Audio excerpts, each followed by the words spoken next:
사도행전 13장 44절로부터 52절까지의 말씀입니다. 이제 하나님의 말씀을 봉독하겠습니다. 그 다음 안식일에는 온 시민이 거의 다 하나님의 말씀을 듣고자 하여 모이니 유대인들이 그 무리를 보고 시기가 가득하여 바울이 말한 것을 반박하고 비방하거늘 바울과 바나바가 담대히 말하여 이르되 하나님의 말씀을 마땅히 먼저 너희에게 전할 것이로되 너희가 그것을 버리고 영생을 얻기에 합당하지 않은 자로 자처하기로 우리가 이방인에게로 향하노라. 주께서 이같이 우리에게 명하시되 내가 너를 이방의 빛으로 삼아 너로 땅끝까지 구원하게 하리라 하셨느니라 하니 이방인들이 듣고 기뻐하여 하나님의 말씀을 찬송하며 영생을 주시기로 작정된 자는 다 믿더라. 주의 말씀이 그 지방에 두루 퍼지니라. 이에 유대인들이 경건한 귀부인들과 그 신의 유력자들을 선동하여 바울과 바나바를 박해하게 하여 그 지역에서 쫓아내니 두 사람이 그들을 향하여 발에 티끌을 떨어버리고 이고니온으로 가거늘 제자들은 기쁨과 성령이 충만하니라. 아멘. 저는 좌에 계신 분들과 사랑의 인사 나누겠습니다. 옆에 계신 분들, 앞뒤에 계신 분들 돌아보시고 인사 나누시기 바랍니다. 만나서 반갑습니다. 잘 오셨습니다. 오늘은 조금 이른 감이 있지만 성탄 예배니까 메리 크리스마스. 프로이의 바이나크텐 옆에 계신 분들과 다시 한번 인사 나누시기 바랍니다. 마태복음 10장을 보게 되면요, 예수님께서 제자들을 파송하시는 장면이 등장합니다. 그때 예수님께서 제자들을 바라보시면서 이렇게 말씀을 하셨습니다. 내가 너희를 보냄이 양을 이리 가운데 보냄과 같도다. 내 마음이 너희를 내가 파송하는데 내 마음이 그렇게 안타까운 마음이 있다. 걱정하는 마음이 있다. 이렇게 말씀을 하셨습니다. 저는 이 말씀을 읽을 때마다 주님께서, 예수님께서 나에게 이 말씀을 해주시는 것이 아닐까라는 그러한 상상을 해봅니다. 또한 함께 이 주일 예배를 드리시고 세상을 향해 나아가시는 여러분들을, 매주일 제가 축도를 하면서 여러분들을 세상으로 파송을 하는데 그때도 저는 이 주님의 말씀을 다시 한번 생각을 해봅니다. 그러면서 제 마음 한편에서는 우리가 세상에서 나아가서 싸우는데 거기에서 어떻게 될까, 승리할까, 힘든 일은 있지 않을까, 이러한 염려하는 마음, 걱정하는 마음이 항상 제 속에 남아 있습니다. 많은 신앙인들이 우리는 승리할 것이다, 그리고 승리하라고 서로에게 응원하고 이야기를 하지 않습니까? 신앙으로 삶에서 승리하는 그런 사람들의 간증을 우리가 많이 나누기도 합니다. 저는 이렇게 우리 주변에 있는 사람들 간에 우리가 신앙으로 삶에서 어떻게 승리했는지 이런 것들을 이야기하고 간증하는 것을 굉장히 좋아합니다. 그러나 제가 싫어하는 것이 있는데, 간증 집회에 가서 간증 특강을 전문으로 하시는 분들, 이런 분들의 간증을 듣는 것을 사실 저는 별로 좋아하지 않습니다. 간증 집회에서 등장하는 간증들이 대부분 놀라운 하나님의 은혜인 것은 사실입니다. 그러나 다른 한편에서 이 놀랍고 특별한 간증들은 우리같이 평범한 사람들의 삶에서는 잘 일어나지 않는 일입니다. 그렇기 때문에 그분들이 간증을 하시면서 다닐 수가 있는 것이겠죠. 대부분의 신앙인들이 한 번도 겪어보지 못한 일이라는 것입니다. 그래서 저는 그 특별한 간증들을 별로 좋아하지 않습니다. 사람들은 하나님께서 놀라운 일들을 행하셨다라고 찬양을 하면서 그런 일들이 당신에게도 있을 것이다 라고 말하지만, 그러면 얼마나 좋겠습니까? 그런데 그런 일이 그렇게 자주 일어나지 않는다라는 이야기입니다. 듣는 간증과 제 현실에서의 삶과는 약간의 괴리감이 존재합니다. 물론 저도 지금까지 살아오면서 승리하는 삶을 살았습니다. 군대에 있던 시절도 너 교회 간다고 말하면 너 죽어. 밤에 화장실에 끌려가서 매를 맞기도 하고, 제일 무서운 곳이 어디냐면 보일러실입니다. 보일러실에 끌려가면 정말 죽어도 아무도 모를 것 같은, 파묻어도 오래 지나서야 발견될 것만 같은 그러한 곳이었습니다. 그런 데서도 매를 맞으면서 교회를 다녔고, 매를 맞으면서도 술 마시는 거, 담배 피는 거 거절하면서 사람들한테 욕을 먹고 모욕을 당하면서도 그래도 나는 그리스도인이다, 나는 이거 안 하겠다, 나는 교회 가겠다 하면서 승리의 삶을 살았습니다. 대학을 졸업하고 군대를 마치고 그 남는 기간에 또 공장을 다니는 시간이 있었는데, 공장에서 막노동을 하면서 그래도 제가 대학교를 다니는 인텔리라고 생각을 했는데 공장에 가니까 바보가 되는 겁니다. 이 어른들 노동 이렇게 몸으로 일을 하시는 분들이 시키는데 그런 것들을 처음에 알아먹기가 너무 어려운 거죠. 왜냐하면 그분들 사용하시는 전문 용어들이 있으니까 아기가 된 것처럼 배우면서 그러면서도 사실 우리는 힘들지만 승리하는 삶을 살아왔습니다. 대학을 졸업했더니 바로 IMF가 찾아왔습니다. IMF가 찾아왔는데 정말 기적적으로 제가 저희 과에서 제일 먼저 취업을 했죠. 힘겹게 직장 생활을 했지만 그 안에서도 승리하는 삶을 살았습니다. 직장 생활을 하게 되면 제일 힘든 거는 일이 아닙니다. 그 안에서 회식하는 시간들, 회식할 때마다 강요되는 술잔과 담배와 또 그 이어지는 계속 해괴망측한 그러한 뒤풀이 시간들이 있습니다. 저는 그 시간들을 잘 견뎌왔고 잘 이겨내왔습니다. 그런데 저는 간증을 잘 하지 않습니다. 힘들었기 때문입니다. 정말 하루하루가 힘들었습니다. 그 힘든 삶을 지날 때마다 승리하기는 했지만 그 다음 날을 걱정해야 되는 그러한 연약한 사람이었습니다. 제가 직장을 그만두고 이제 신학을 배웠습니다. 전임 사역자가 되었지만 제 모습은 여전했습니다. 제가 웃는 인상이라 사람들이 저를 보면 항상 좋은 일만 있는 것 같고 밝은 일, 기쁜 일이 있는 것처럼 그렇게 이야기하시는 분들이 계십니다.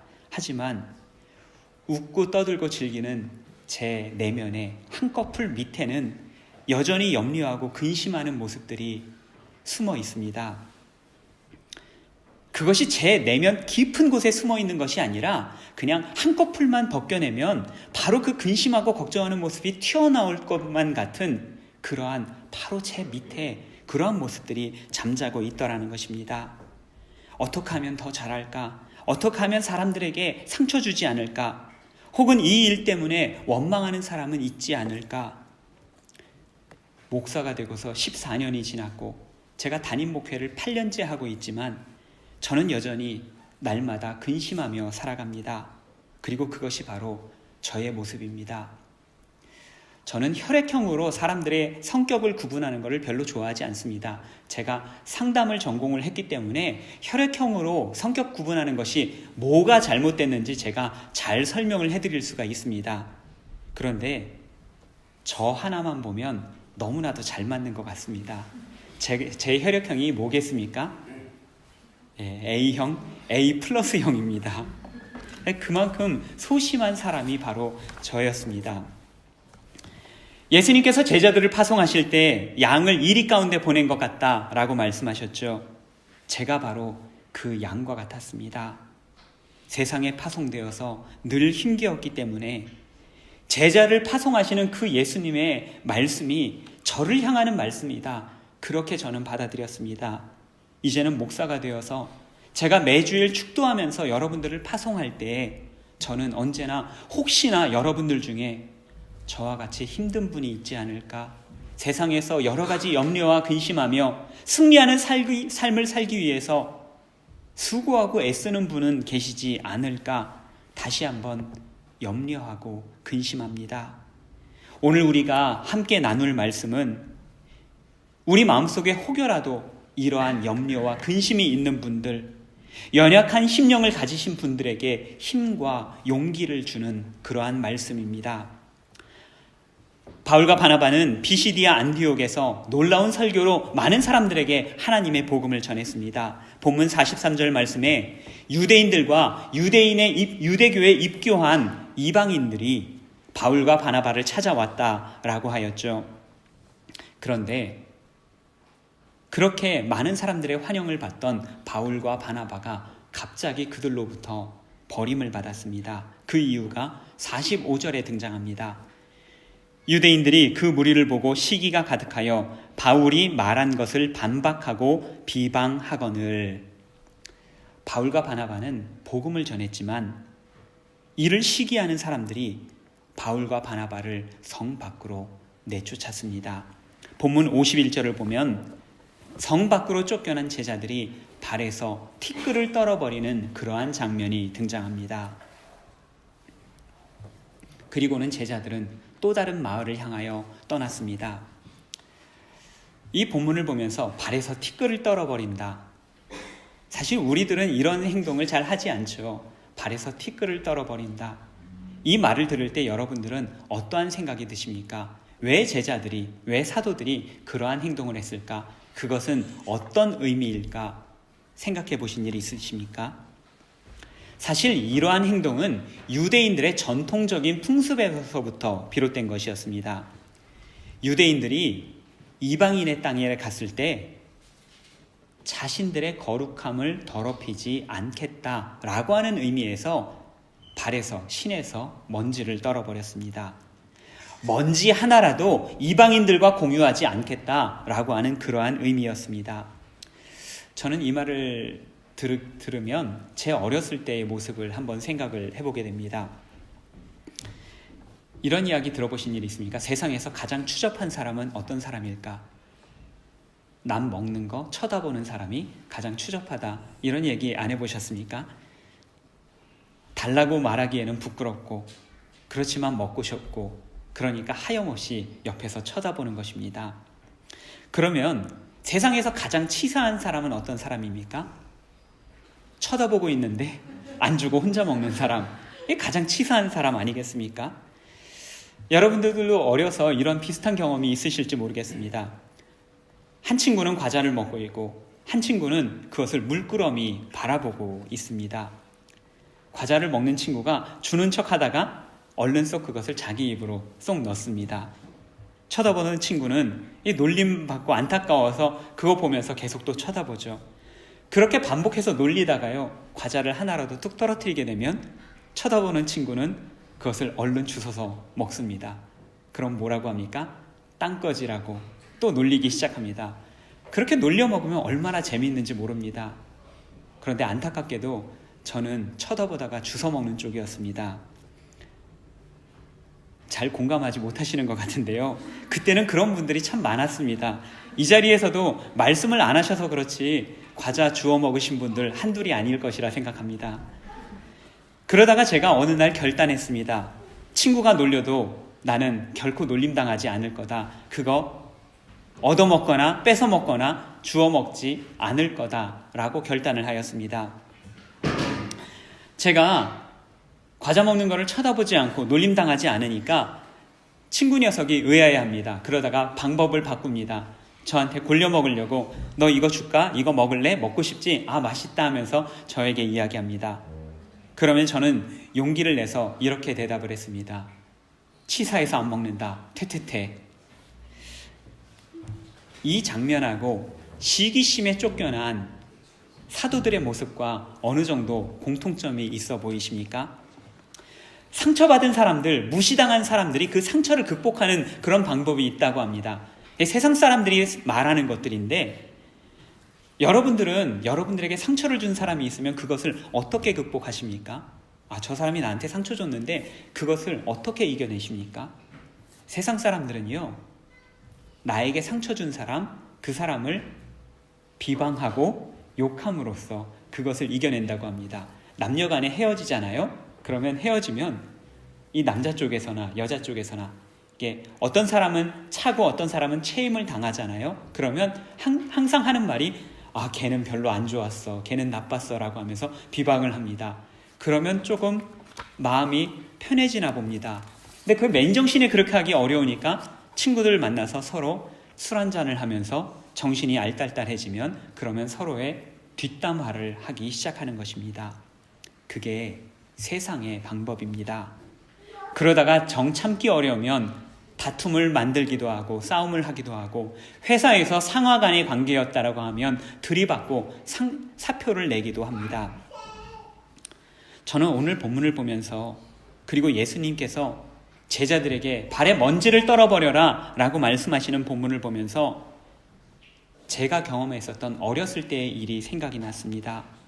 복음을 전하다가 거절당했을 때, 그래, 더럽고 치사하다, 너희가 나를 거절한 것이 아니라 예수님을 거절한 것이다, 너희에게서 나온 것은 먼지 하나라도 떨어버리겠다 라고 마음먹는 것은 당연하다고 생각했습니다. 예수님께서도 돼지에게 진주를 던지는 것이 합당하지 않다라고 말씀하시지 않으셨습니까? 그러나 저는 오늘 본문의 말씀을 다시 한번 묵상하고 다시 한번 말씀을 준비하면서 그것이 하나님의 뜻이 아니다라는 것을 보다 분명하게 알게 되었습니다.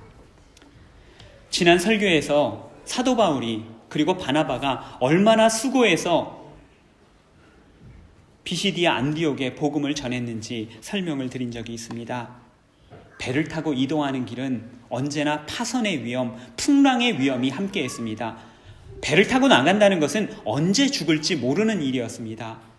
또한 버가에서부터 비시디아 안디옥까지 가는 길은 그 험준한 타우루스 산맥을 관통하는 길이었습니다. 노숙하는 것은 기본이었고 먹을 것 마실 것 구하기가 정말로 어려운, 목숨을 내놓고 가는 길이었습니다. 바울과 바나바는 육신의 편안한 삶을 포기한 채 생명의 위태로움까지 감수하면서 안디옥에서 복음을 전했던 것입니다. 이토록 삶을 전폐하고 그들의 구원을 위해서 봉사했건만 그들에게 돌아오는 것은 시기심에서 비롯된 차가운 거절이었습니다. 이때 사도들의 마음이 어때어 있겠습니까? 하나님의 말씀, 복음을 전한다고 열정으로 찾아가는 길이었습니다. 그들의 심장에는 그 죄 많은 사람들마저도 여전히 구원하시고자 하는 하나님의 뜨거운 사랑이 그들의 심장에서 숨쉬고 있었습니다. 그러나 복음도 거절당하고 복음을 전하던 바울과 바나바도 성에서 쫓겨났습니다. 마을 밖에 쫓겨난 그 사도들의 모습을 한번 상상해 보시기를 바랍니다. 의욕이 꺾이고 의기소침하여서 이제 어디로 갈까 황량한 들판을 바라보는 사도들의 모습을 그런 모습이 상상이 되지 않으십니까? 서로들 무슨 말을 해야 될지 모를 때, 무언가 서로에게 말을 하려고 하는데 차마 목이 메어서 뭐라고 말을 하기가 어려웠을 때, 자신들의 처지가 너무나도 딱하다고 느껴졌을 때, 이들은 지팡이로 자신들의 신을 툭툭 털어버렸습니다. 이방인의 땅에서 또 다른 이방인의 땅으로 가는데 그들이 발에서 먼지를 떨어버릴 이유가 있었겠습니까? 비록 마을에서는 자신들을 내쫓았지만 그들 중에서는 자신을 영접한 사람들도 있었는데, 복음을 받아들인 사람들도 있었는데, 상종하지 않겠다, 치사하다, 이런 마음으로 그들이 먼지를 떨어버렸겠습니까? 그렇지 않았을 것입니다. 차마 아무런 말도 할 수 없었을 때 그 무거운 침묵을 깨기 위해서 그들은 발에서 먼지를 떨어버렸습니다. 툭툭 먼지가 떨어질 때 그들은 무언으로 서로에게 이야기를 하였습니다. 그래, 저 사람들은 우리를 배척한 것이 아니야. 복음을 받아들일 수가 없어서 예수 그리스도를 배척한 거야. 예수 그리스도를 배척하고 싶어서 그런 것이 아니야. 그분이 어떤 분이신지 모르기 때문에, 받아들일 수 없었기 때문에 그랬을 거야. 자, 이제 다른 마을로 가자. 혹시 거기서는 또다시 이 복음을, 예수님을 받아들일 수 있는 사람이 있을지도 모르잖아. 그들은 버림받은 후에도 언제나 새로운 희망을 품었습니다. 그리고는 새로운 곳을 향하여 떠나기 전에 버릇처럼 툭툭 그들의 신발을 떨어버렸습니다.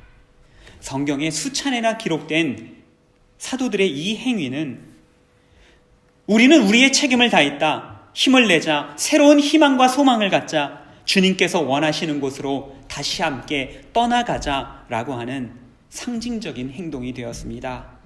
상종하지 않겠다는 것도 아니고 치사하다고 말하는 것도 아니었습니다. 그것은 절망을 떨치고 일어서는 희망의 행동이었습니다.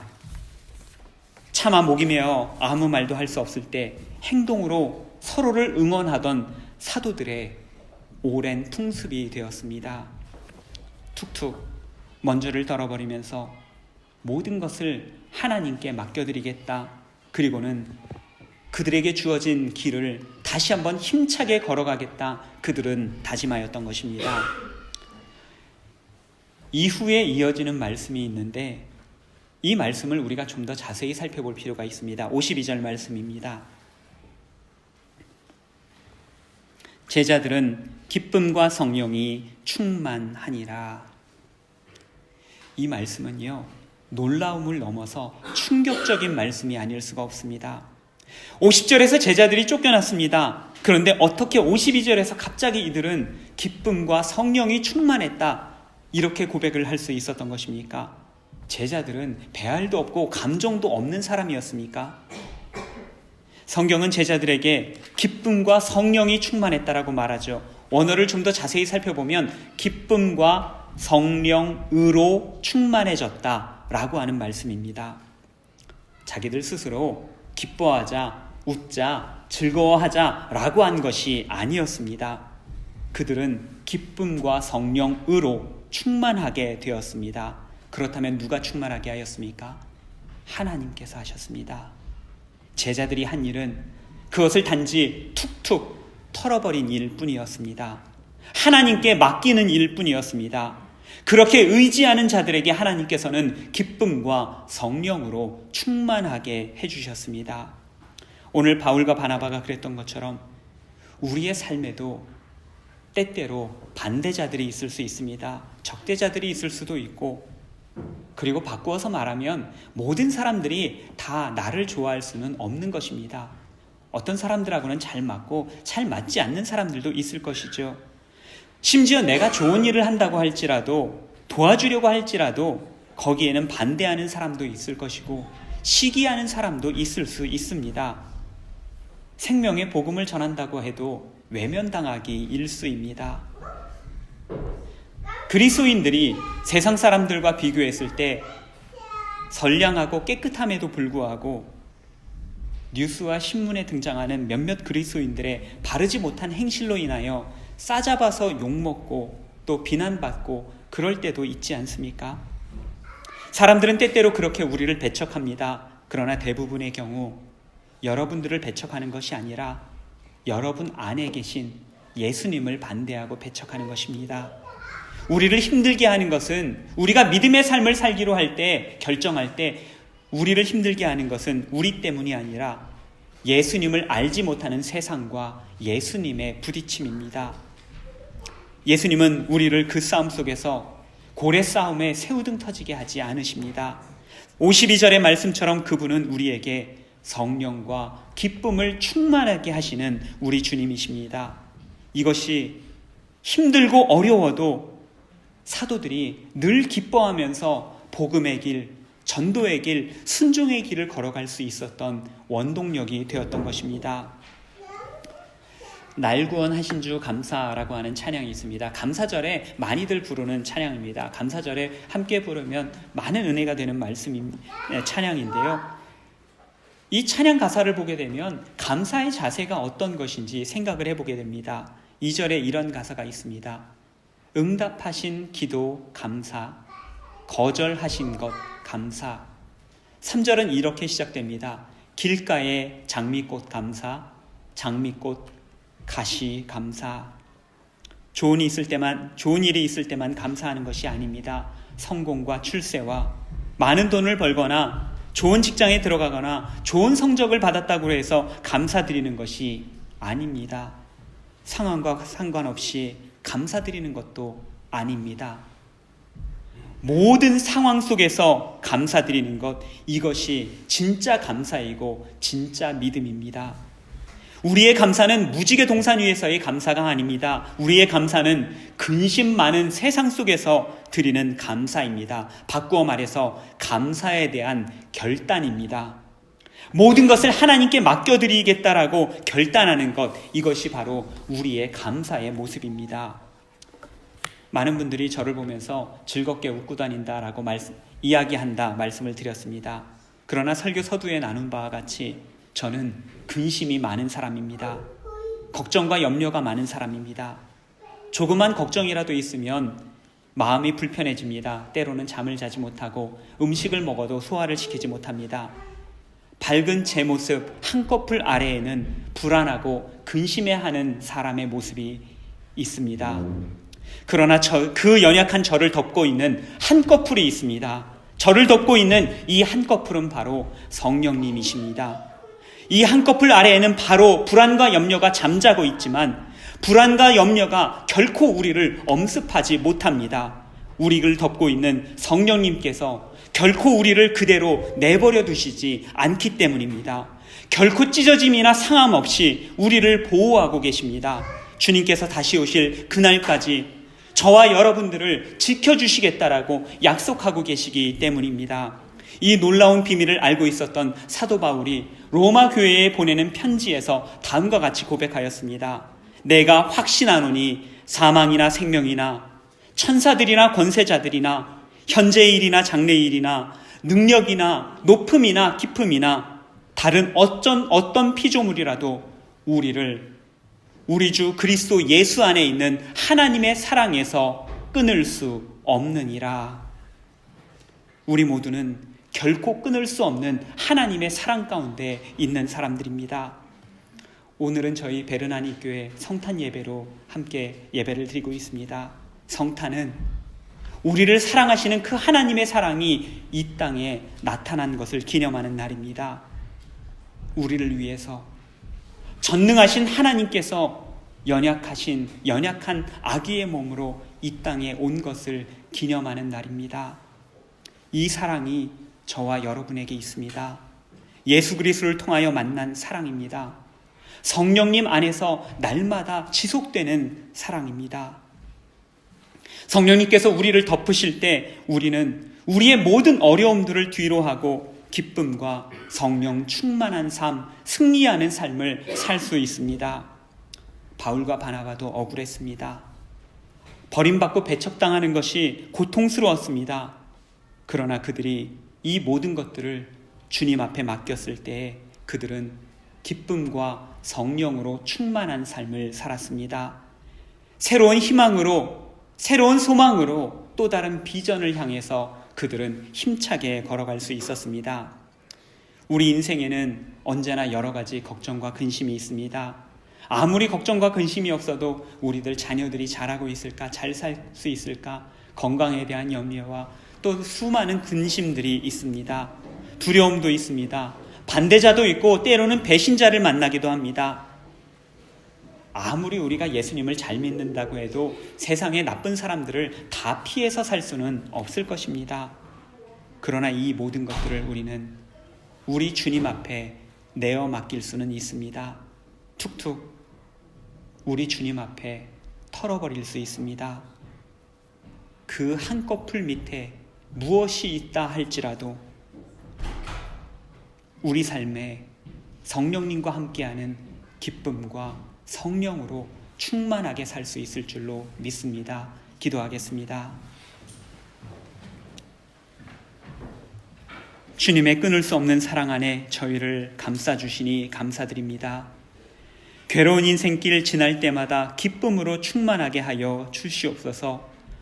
참된 그리스도인으로 살아가려다가 지치고 근심할 때마다, 걱정이 몰려올 때마다 성령님 저희에게 충만하게 임하여 주시옵소서. 그래서 험산 준령이라 할지라도 넉넉하게 이기고 하루하루 하나님과 함께 모험을 떠났던 바울처럼 저희 역시도 하루하루 삶에서 늘 승리하는 삶 살게 하여 주시옵소서. 예수님 이름으로 간절히 기도드립니다. 아멘.